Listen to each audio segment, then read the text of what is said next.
ॐ तव कथामृतं तप्तजीवनं कविभिरीडितं कल्मषापहं श्रवणमङ्गलं श्रीमदाततं भुवि गृह्णन्ति ये भूरिदा जनाः। কলিকাতা অধরের বাটিতে নরেন্দ্রাদি ভক্ত সঙ্গে কীর্তনানন্দে 1884 6 সেপ্টেম্বর।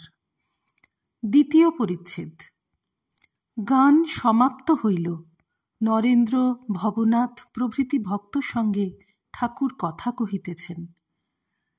শশধর যে বাড়িতে আছেন সেই বাড়িতে ঠাকুরের নিমন্ত্রণ হইবার কথা হইতেছে। নরেন্দ্র: বাড়িওয়ালা খাওয়াবে? শ্রীরামকৃষ্ণ: তার শুনেছি স্বভাব ভালো না। নরেন্দ্র: আপনি তাই যেদিন শশধরের সহিত প্রথম সাক্ষাৎ হয় তাদের ছোঁয়া জলের গেলাস থেকে জল খেলেন না। আপনি কেমন করে জানলেন যে লোকটার স্বভাব ভালো না? শ্রীরামকৃষ্ণ সহাস্যে: হাজরা আর একটা জানে, ও দেশে শিওড়ে হৃদের বাড়িতে। হাজরা: সে একজন বৈষ্ণব, আমার সঙ্গে দর্শন করতে গেছিল, যাই সে গিয়ে বসল, ইনি তার দিকে পেছন ফিরে বসলেন। শ্রীরামকৃষ্ণ: মাসির সঙ্গে নাকি নষ্ট ছিল, তারপর শোনা গেল। নরেন্দ্রের প্রতি: আগে বলতিস, আমার অবস্থা সব মনের গতিক। নরেন্দ্র: কে জানে, এখন তো অনেক দেখলাম, সব মিলছে। নরেন্দ্র বলিতেছেন: ঠাকুর ভাবাবস্থায় লোকের অন্তর বাহির সমস্ত দেখিতে পান, এটা তিনি অনেকবার মিলাইয়া দেখিলেন। ঠাকুর ও ভক্তদের সেবার জন্য অধর অনেক আয়োজন করিয়াছেন, তিনি এইবার তাহাদিগকে আহ্বান করিতেছেন। মহেন্দ্র ও প্রিয়নাথ মুখুজ্জে ভ্রাতৃদ্বয়কে ঠাকুর বলিতেছেন: কি গো, তোমরা খেতে যাবে না? তাহারা বিনীতভাবে বলিতেছেন: আজ্ঞা, আমাদের থাক। শ্রীরামকৃষ্ণ সহাস্যে: এরা সবই করছেন, শুধু ওইটেতেই সংকোচ। একজনের শ্বশুর ভাসুরের নাম হরি কৃষ্ণ এইসব, এখন হরিনাম তো করতে হবে, কিন্তু হরে কৃষ্ণ বলবার জো নাই, তাই সে জপ করছে ফরে পৃষ্ট ফরে পৃষ্ট পৃষ্ট পৃষ্ট ফরে ফরে ফরে রাম রাম রাম ফরে ফরে। অধর জাতিতে সুবর্ণ বণিক, তাই ব্রাহ্মণ ভক্তেরা কেহ কেহ প্রথম প্রথম তাহার বাটিতে আহার করিতে ইতস্তত করিতেন। কিছুদিন পরে যখন তাহারা দেখিলেন স্বয়ং ঠাকুর শ্রীরামকৃষ্ণ ওখানে খান, তখন তাহাদের চটকা ভাঙিল। রাত্রি প্রায় 9টা হইল। নরেন্দ্র, ভবনাথ প্রভৃতি ভক্ত সঙ্গে ঠাকুর আনন্দে সেবা করিলেন। এইবার বৈঠকখানায় আসিয়া বিশ্রাম করিতেছেন। দক্ষিণেশ্বরে প্রত্যাবর্তন করিবার উদ্যোগ হইতেছে। আগামীকল্য রবিবার দক্ষিণেশ্বরে ঠাকুরের আনন্দের জন্য মুখুজ্জে ভ্রাতৃদ্বয় কীর্তনের আয়োজন করিয়াছেন। শ্যামদাস কীর্তনিয়া গান গাইবেন। শ্যামদাসের কাছে রাম নিজের বাটিতে কীর্তন শিখেন। ঠাকুর নরেন্দ্রকে কাল দক্ষিণেশ্বরে যাইতে বলিতেছেন। শ্রীরামকৃষ্ণ নরেন্দ্রের প্রতি: কাল যাবি কেমন? নরেন্দ্র: আচ্ছা, চেষ্টা করব।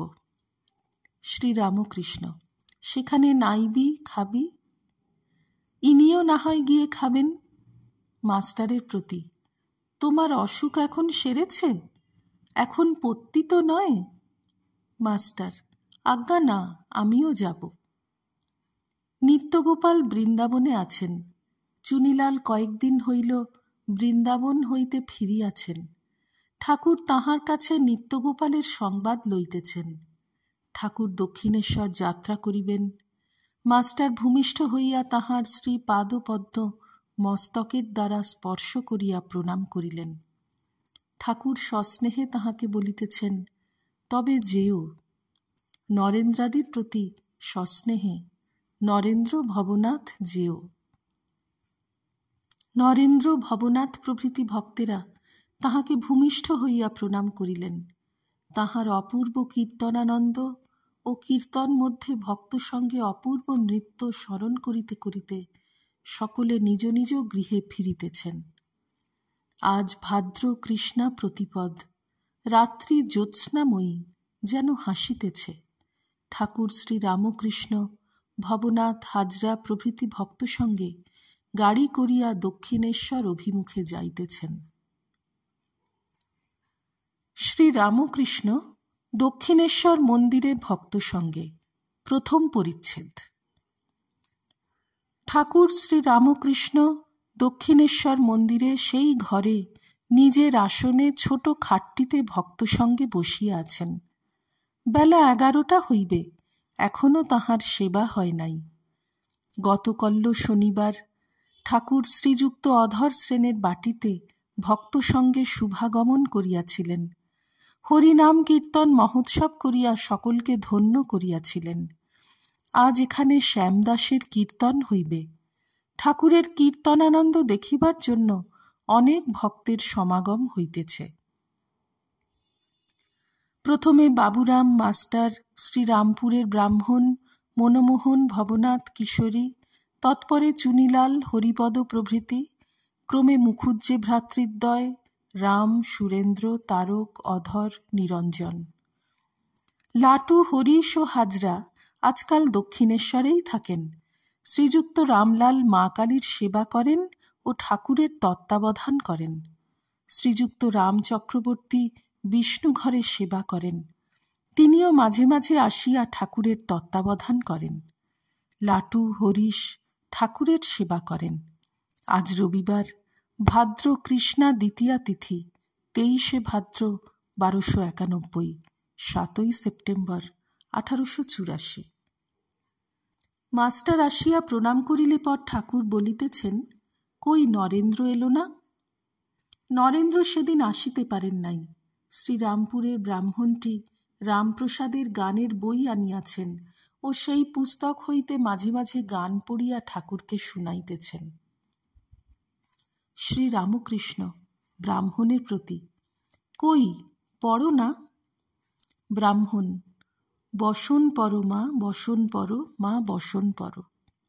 শ্রী রামকৃষ্ণ, ওসব রাখো, আকাট বিকাট এমন পড়ো যাতে ভক্তি হয়। ব্রাহ্মণ, কে জানে কালী কেমন, সৎ দর্শনে না পায় দর্শন। শ্রী রামকৃষ্ণ মাস্টারের প্রতি, কাল অধর সেনের বাড়ি ভাবাবস্থায় একপাশে থেকে পায়ে ব্যথা হয়েছিল, তাই তো বাবুরামকে নিয়ে যাই, দরদি। এই বলিয়া ঠাকুর গান গাইতেছেন। মনের কথা কইব কিসই, কইতে মানা, দরদি নইলে প্রাণ বাঁচে না। মনের মানুষ হয় যে জনা, নয়নে তার যায়গো চেনা। সে দু এক জনা, সে যে রসে ভাসে প্রেমে ডোবে, করছে রসের বেচা কেনা।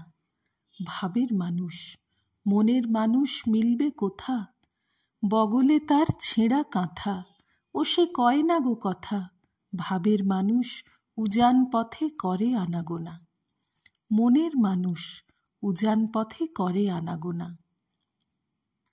বাউলের এইসব গান আবার আছে, দরবেশ দাঁড়া রে সাধের করোয়াধারী, দাঁড়া রে তোর রূপ নেহারি। শাক্ত মতের সিদ্ধকে বলে কৌল, বেদান্ত মতে বলে পরমহংস, বাউল বৈষ্ণবদের মতে বলে সাঁই, সাঁইয়ের পর আর নাই।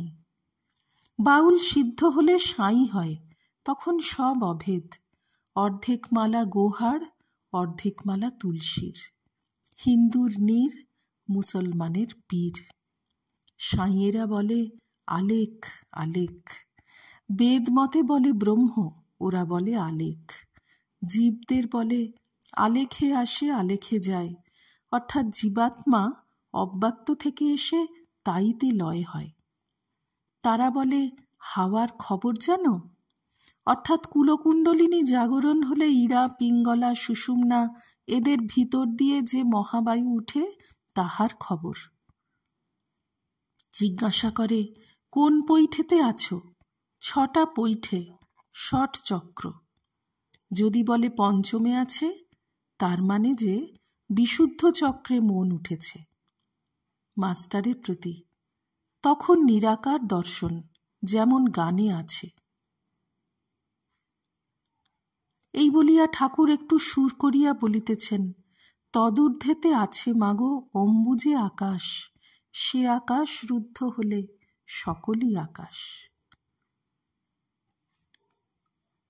ওম নিরঞ্জনম নিত্যমনন্তরূপং ভক্তানুকম্পাধৃতবিগ্রহং বৈ ঈশাবতারং পরমেশমিড্যং তং রামকৃষ্ণং শিরসা নমামঃ।